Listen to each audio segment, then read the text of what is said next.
merupakan hal yang sangat penting. Semua butuh uang. Munafik apabila ada seseorang yang tidak menginginkan uang. Sama halnya dengan Riko, seorang pemuda yang memiliki tekad dan kerja keras yang tinggi untuk mencari uang agar bisa merubah nasib keluarganya yang sangat jauh dari kata cukup secara ekonomi. Ia hanya tinggal berdua bersama ibunya di sebuah tempat kos yang sangat kecil. Untuk mengubah nasibnya tersebut, ia sampai memiliki 3 pekerjaan dalam satu hari. Pada pagi hari, ia pergi ke pasar untuk membantu para pedagang dan pembeli membawakan barang mereka. Siangnya, ia lanjut bekerja di salah satu toko sembako untuk memindahkan barang dari gudang menuju toko, dan pada sore hari hingga malam hari pukul 8 ia bekerja di salah satu tempat pelayanan publik untuk menjaga parkir, yang dimana hasil uang parkir tersebut akan dibagi 2 oleh rekannya. Namun rekannya ini selalu mengambil jatah Riko sehingga Riko tidak mendapatkan seberapa banyak. Semua pekerjaan Riko bukan pekerjaan yang menjanjikan, maka dari itu penghasilannya setiap hari berbeda. Terkadang hanya cukup untuk makan dan membeli obat ibunya yang sedang mengalami sakit keras.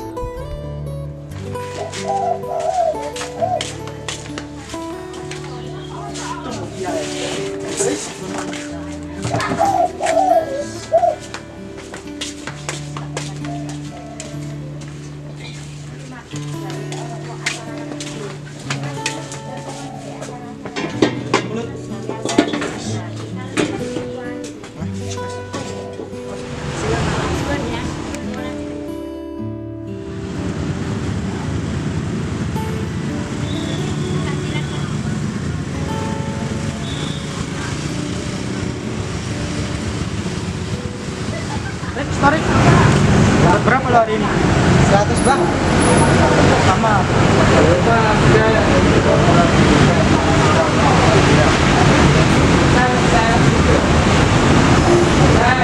Lima.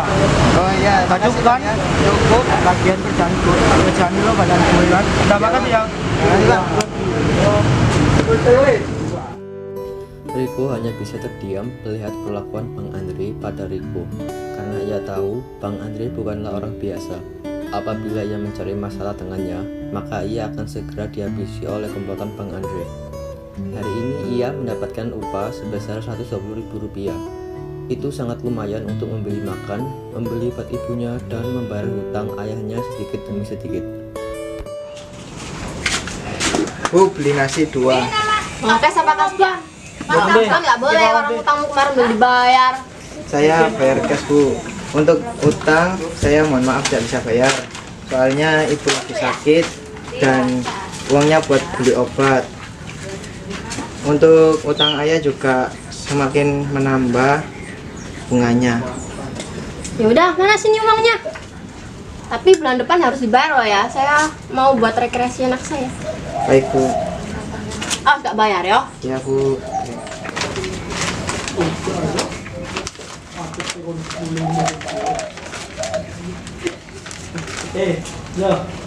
Bulan depan lo ya, bayar. Ya bu, terima kasih. Ye.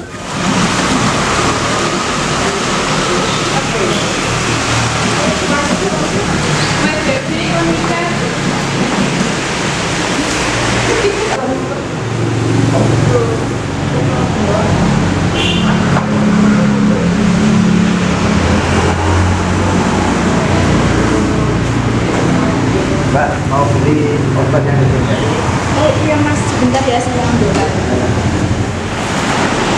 Oh iya mas, totalnya 80. Riko seketika terdiam melihat total harga obat ibunya yang segitu. Padahal hanya 2 obat saja, ia bingung bagaimana membayar hutang ayahnya nanti, sedangkan uangnya tinggal 20.000 saja. Akhirnya ia pun dengan berat hati memberikan uang tersebut dan berjalan menuju rumah sembari mampir ke rumah Pak Tony untuk membayar hutangnya.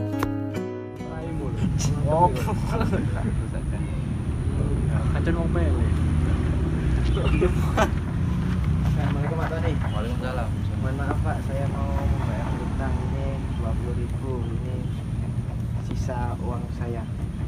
Terus Langsung apa? ini sudah. Halari kan gak usah alasan kamu. Kamu masa kerja setiap hari tidak punya uang. Bayar sampai kapan kamu? saya bukan alasan Pak, ini uang sisa terakhir saya juga penghasilannya tidak tetap Pak. Soalnya itu pun kalau ada uang lebih dibuat beli obat ibu Pak. Kamu mending keluar kota saja, nggak usah di sini. Kamu cari kerja yang benar, nggak usah pasrah sama hidup kamu yang seperti ini. Ya Pak, saya minta maaf. Udah, gak usah banyak minta maaf kamu. Awas aja minggu depan nggak bayar. Dengar nggak? Dengar Pak. Kita nggak akan segan-segan lagi sama kamu. Serain dulu ini. Ya Pak. Udah, sana kamu pergi. Ya. Setelah itu, Riko diusir dari rumah Pak Tony. Riko jalan dengan hati yang teriris mendengar perkataan Pak Tony. Namun, Riko berusaha bersikap biasa pada saat sampai ke rumah karena hal itu merupakan makanan sehari-hari Riko sehingga membuat terbiasa dan dapat merubah rasa sedihnya itu menjadi senyuman di hadapan ibunya. Riko pulang. Waalaikumsalam nak. Bersih-bersih dulu sana. Ya Bu, ini mau beli bersih. Oh ya Bu, ini ada makanan sama obat yang disuruh beli dokter kemarin. Nak. Buat apa beli obat sih nak? Biar sehat. Oh Bu, biar itu makin sehat juga. Oh ya, ini mau bersih saya bareng. Ibu Riko hanya bisa tersenyum haru melihat anak satu-satunya itu sangat menyayangi ibunya, sehingga rela bekerja dari pagi hingga malam hanya demi ibunya. Setelah Riko mandi, mereka makan bersama dan berbincang-bincang mengenai masa lalu dan membicarakan bagaimana keseharian Riko hari ini. Setelah makan, Riko pun pergi keluar sejenak untuk menghirup udara segar agar pikirannya dapat lebih tenang. Ia juga berbicara sendiri dalam batinnya, aku harus apa lagi ya? Besok akan ada kejadian apa lagi ya? Besok masih bisa makan gak ya? Setelah ia memikirkan hal tersebut, ia jadi tersadar bahwa hal tersebut tidak boleh dilakukan karena seakan-akan tidak percaya akan bantuan dan takdir yang sudah Tuhan tulis. Ia pun menyelesaikan kegiatannya itu dan berkata dalam hatinya, ya Tuhan, semoga esok hari lebih baik daripada hari ini. Aku percaya akan pertolonganmu.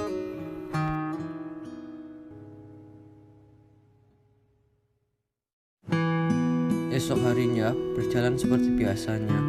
Ia bekerja berturut-turut dari pagi hingga malam. Namun siang tadi ia tidak membantu di gudang karena semua tugas sudah selesai, sehingga ia beristirahat di masjid untuk beribadah dan merebahkan badan sebentar sampai sore tiba. Saat perjalanan menuju tempat kerja, ia melihat seorang wanita yang sedang kesusahan membawa barang dan ia pun berinisiatif membantu tanpa mengharapkan apa-apa.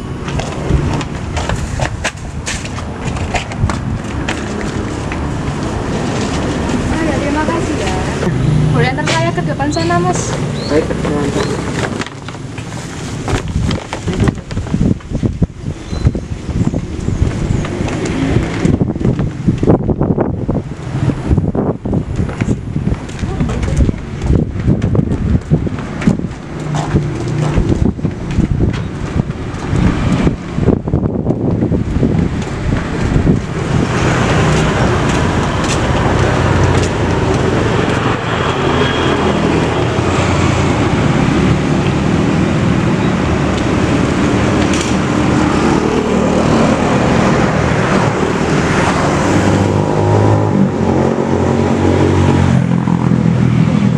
Sesampainya di sana, Bunita mengucapkan terima kasih dan merasa tertarik dengan Riko, sehingga ia menanyakan siapa nama Riko dan mencari tahu tentang siapa sih sosok pemuda yang berhati tulus ini. Terima kasih ya, Mas. Kalau boleh tahu namanya siapa ya? Saya sering melihat Mas di daerah sini dan Mas kerja di sini. Sama-sama Bu. Benar, ya saya. Oh, biasanya saya kerja di daerah sini. Kerja apa, Mas, kalau boleh tahu? Saya kerjanya nggak pasti Bu. Saya pagi biasanya saya di pasar, siang saya bantu di gudang, malamnya saya bantu di jalan Panura. Oh, kenapa begitu? Padahal kamu masih muda dan kegigihan kamu juga luar biasa. Saya ya lulusan SMP Bu, jadi saya kalau cari kerja bisa dan diterima di sini pun saya udah bersyukur banget Bu. Oh, memang sih pendidikan saat ini sangat berguna. Tapi saya tertarik dengan kegigihan kamu. Tapi kalau boleh tahu kenapa ya Mas Riko kok sampai kerja 3 sekaligus ya?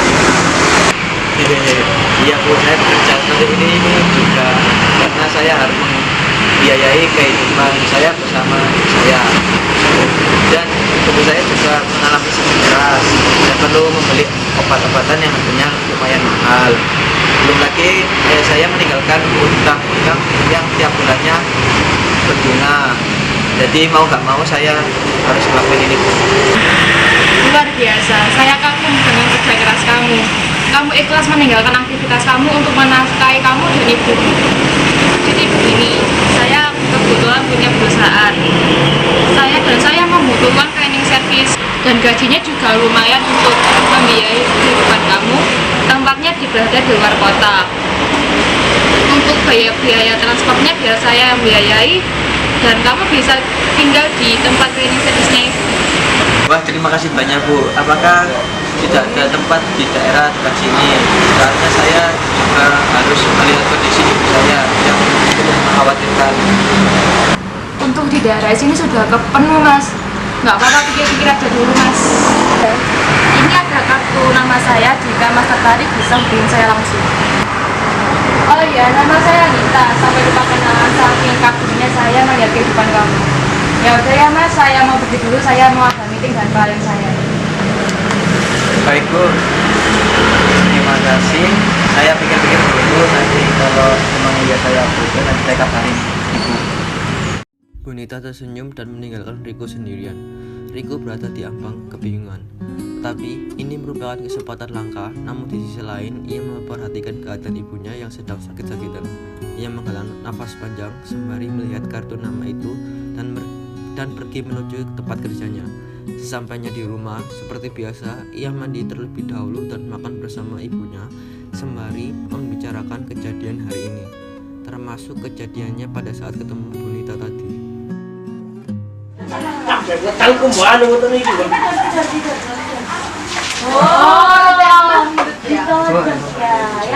Oh ya Bu, Riko dapat kabar baik. Riko dapat kerjaan nanti sama orang diajak kerja ke luar kota. Alhamdulillah nak, baik kamu mengerjakan kerjaan itu. Gak usah mikirin itu bisa sendiri di sini, kita sehat. Itu kesempatan emas buat kamu. Jangan kamu sia-siakan kalau ingin pulang pergi dan ikut. Maaf Bu, Riko nggak bisa ninggalin ibu sendiri. Akan ngomong ke Bang Bima sama Pak D untuk menemani ibu selama pergi kerja keluar kota. Besok mereka kesini, Riko akan ngomong masalah ini sama mereka. Gak usah kayak gitu nak, ibu bisa sendiri di sini. Kalau kayak gitu kan ngerepotin banyak orang. Ibu mau Riko sukses kan? Ya. Riko minta ibu sama ibu buat Riko khawatir selama kerja di luar kota. Dan Riko minta tahun ini aja ibu sama Riko. Biar Riko gak kepikiran selama kerja di luar kota. Ibu Riko seperti biasa hanya bisa mengeluarkan senyum tulus karena merasa bersyukur sekali memiliki anak sebaik Riko yang selalu memikirkan hal sedetail apapun itu untuk ibunya yang paling ia cintai. Keesokan harinya, Bang Bima dan Pak D datang ke rumah dan tanpa basa-basi Riko meminta tolong untuk menjaga ibunya. Sementara karena apabila ia sukses nanti, ia ingin mengajak ibunya pindah juga mengikuti di mana Riko bekerja agar lebih mudah memantau sang ibu. Dan setelah mendapat persetujuan pun, Riko segera menghubungi Bunita dan Bunita merasa senang mendengar berita tersebut. Riko diberitahu akan berangkat seminggu lagi.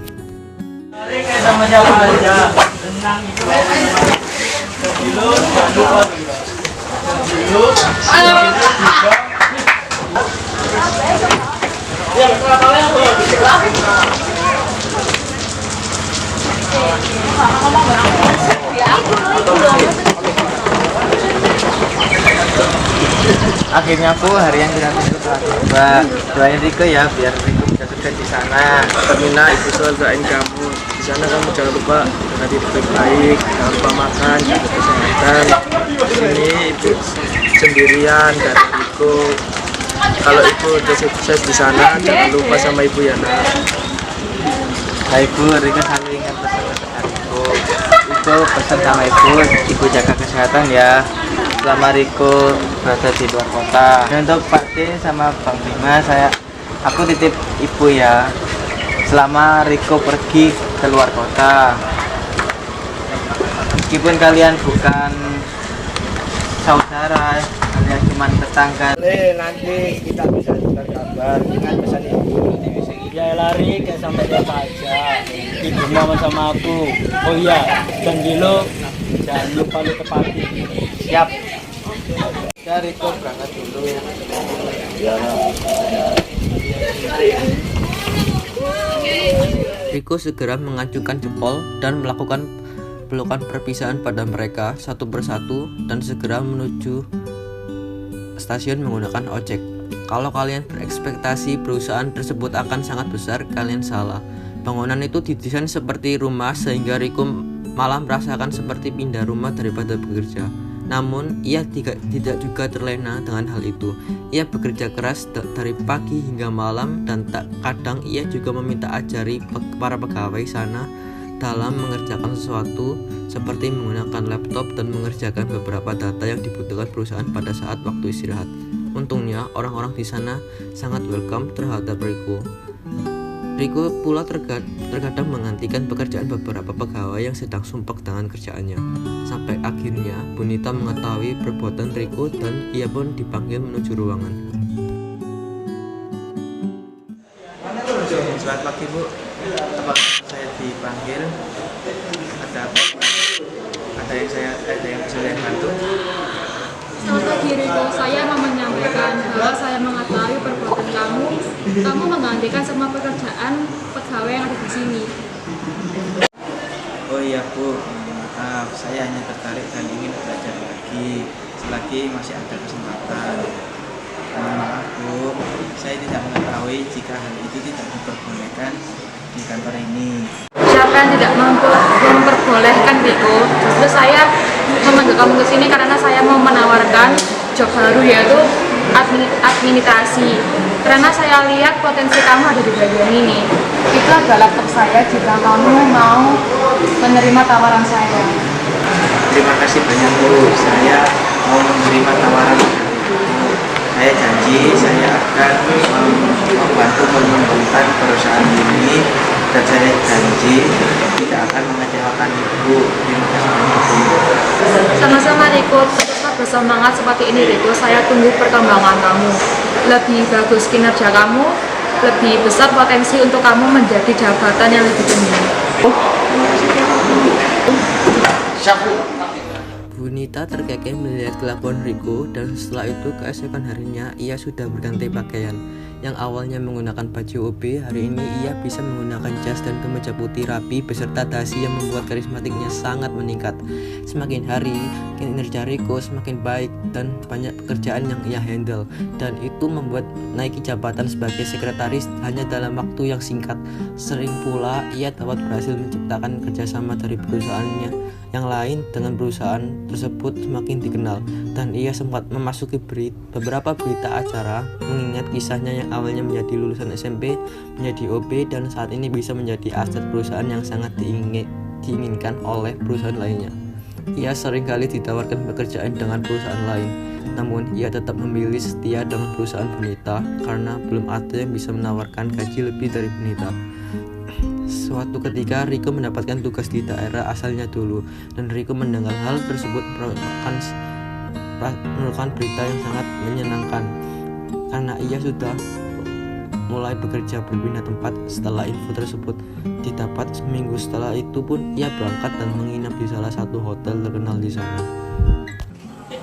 Ini tempat kampung dulu ya? Kamu nggak mau ngajak kita ke rumah itu? Sekalian kalian ke ortumu lah. Seketika Riko hanya bisa berdiri diam karena selama ini ia hanya berinvestasi rumah dan lainnya di tempat ia bekerja dan tidak pernah membeli apapun di desanya, sehingga ia enggan mengajak teman-temannya ke rumah. Iya Bang, ini kampungku dulu. Tapi aku sekarang di sini udah nggak punya siapa-siapa. Loh, orang kamu gimana? Oh itu, orang tuaku udah pindah ke kota. Sekarang lagi menikmati masa pensiunannya. Ia berusaha berbohong agar Bang Doni tidak mengetahui kebenarannya. Namun, sepandai-pandainya tupai melompat, maka ia akan terjatuh. Sampai suatu saat ia tidak sengaja bertemu dengan wanita parubaya yang sedang membawa keranjang donat, dan ia tanpa sengaja pun karena ia terburu-buru, ia menabrak ibu itu dan hanya memberi uang ganti rugi tanpa melihat siapa wanita itu. Wanita itu seketika memanggil nama Riko dengan keras. Siapa ya? Ini ibu nak. Itu juga, Bang Doni dan Bang Tegar melewati jalan tersebut dan mendengar percakapan itu. Bang Tegar pun langsung menanyakan pada Riko. Ini ibu. Katanya sedang menikmati masa pensiun nanti. Kota lain kata Bang Doni kemarin gitu. Yang malu dengan keadaan ibunya yang sangat ini tidak terawat itu pun ia segera menepis hal tersebut. Enggak kok, ibu ini cuma merasa mirip aja. Enggak mungkin juga lah ibu aku penampilannya kayak gini. Enggak bakalan ibu jualan donat. Kalau butuh uang, saya kasih. Maaf Bu ya, tapi jangan kayak gini Bu. Sama aja ibu merusak nama baik saya. Ibu saya juga lagi di luar kota menikmati masa pensiunannya. Ya yuk kita tinggal buang waktu aja. Ketika itu, wanita tersebut terjatuh. Ia lemas mendengar ucapan anaknya yang seperti itu.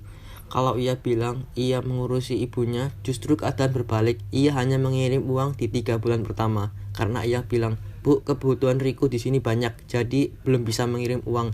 Semenjak itu, Ibu Riko memutuskan untuk jualan agar tidak membebani anaknya, dan ia pun membatin. Doa dan restu yang telah kau panjatkan kepadaku ya Allah. Mengapa ia lupa kepadaku? Aku di sini hanya berjualan untuk membantu anakku. Aku rela miskin bersama anakku daripada aku tidak dianggap seperti ini.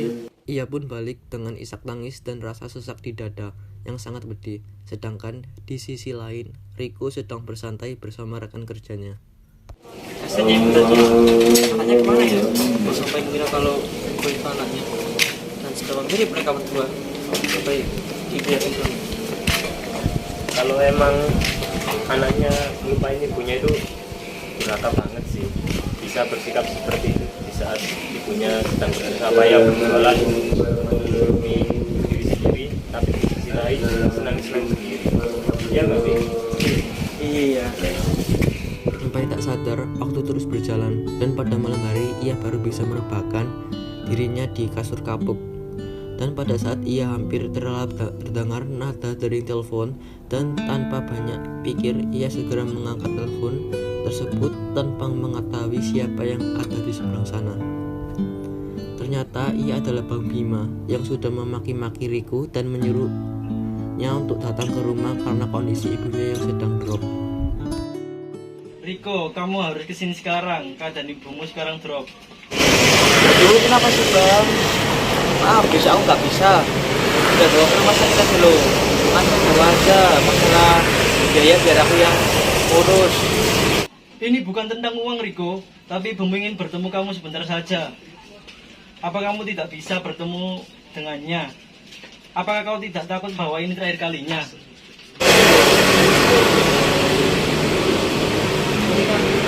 Ya Bang, kita aja mau ada orang. Assalamualaikum. Riko bangun dari tidurnya dan segera mengebut dengan kecepatan tinggi untuk sampai ke rumah Bang Bima. Sesampainya di sana, yang ia dapatkan bukan sambutan hangat, melainkan tamparan keras dari Pak D-nya yang merasa sangat kecewa pada Riko yang sudah lupa di mana ia berpijak.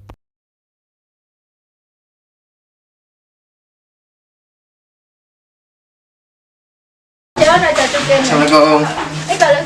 Ini balasanmu kepada ibumu. Ibumu susah-susah jualan donat untuk dirimu. Kamu itu anak durhaka. Ketika dari belakang tirai muncul sosok wanita parubaya yang segera berlari dengan menangis untuk memeluk Riko yang sedang menangis karena ia sadar akan kesalahan yang sudah ia perbuat. Pada saat itu dipeluk Riko pun meminta maaf pada sang ibu karena ibu adalah harta berharga yang kini ia miliki. Riko,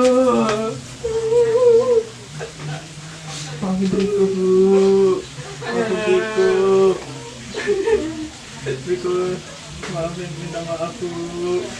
Mama Riko nggak bisa banggain Ibu. Mohon Riko lupa sama pacarnya Bu. Ada pesannya buat Riko. Betul. Tina pun bersujud kepada sang ibu, namun Ibu Riko tidak dapat berkata apa-apa dan hanya diam mengelus pundak sang anak. Keesokan harinya, Riko segera menemui Bang Doni dan Bang Tegar untuk meminta maaf dan melakukan klarifikasi, dan ya, mereka kecewa pada Riko. Dan saat itu juga, ia memutuskan untuk keluar dan akan membuka usaha kecil-kecilan agar bisa memantau ibunya, karena ia sudah berjanji akan berubah dan akan menjaga selalu ibunya. Melihat hal itu, mereka semua paham dan membiarkan Riko pergi begitu saja. Maaf Mas ya, kemarin saya bohong, saya gila. Habis ini saya mau resign, saya mau membuka lembaran baru. Saya mau membuka usaha kecil-kecilan di rumah. Terima kasih atas ilmunya selama saya di sini, Mas. Terima kasih banyak Rik, semoga lo bisa berubah menjadi lebih baik lagi. Semoga aja kamu di luar sana bisa lebih baik dan bisa menjaga ibu lebih baik di luar sana. Ya Rik, terima kasih buat semuanya. Semoga kamu bisa menjadi lebih baik lagi. Semoga kita masih bisa menjaga silaturahmi. Iya Bang, kita bakal kangen. Kalau suatu saat Abang udah sukses, kita harus kumpul bareng ya Bang. Iya. Ya Bang, awas aja nanti kalau udah sukses lupa sama kita.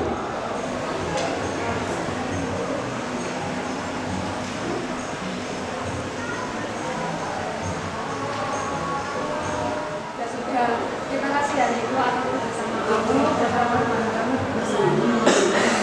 Sejujurnya kami sedih atas kabar bahwa kamu mau resign. Tapi melihat situasi kamu saat ini, kami memaklumi. Semoga kamu di luar sana menjadi lebih baik dan kamu bisa menjaga ibumu sampai akhir hayatnya.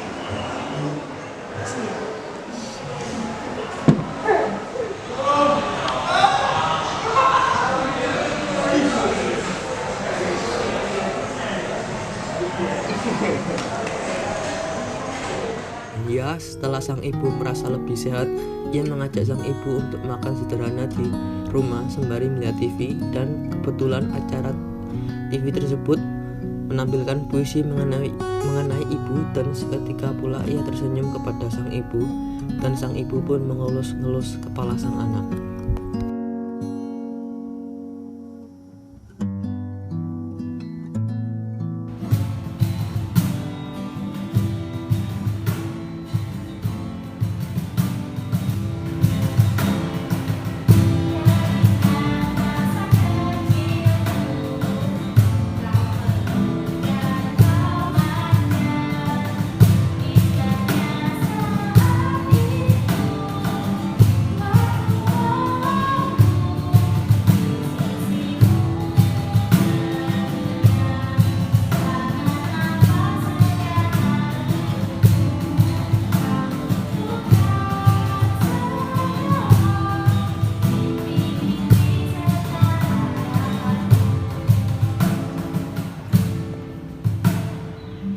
Nafas tersenggah menatap langit, sekujur tubuh terasa sakit, membiru daging, berbalut kulit, mulut terkunci, sulit menjerit. Terasa dada dihimpit bukit, tarik nafas pun begitu sulit.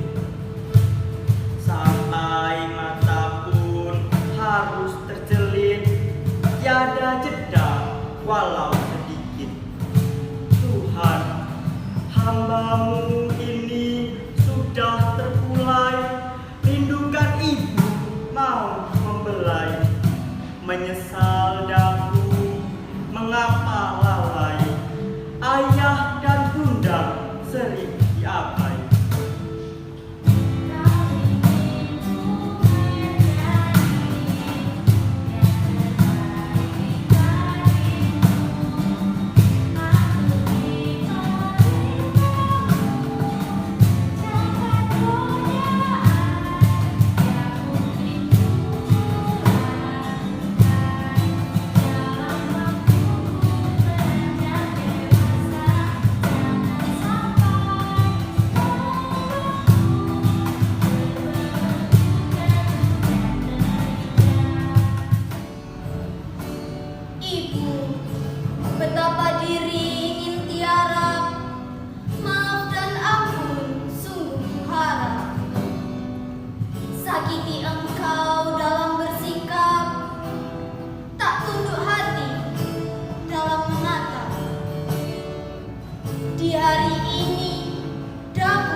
Ananda ingin menjemput, selalu kerja hanya menuntut.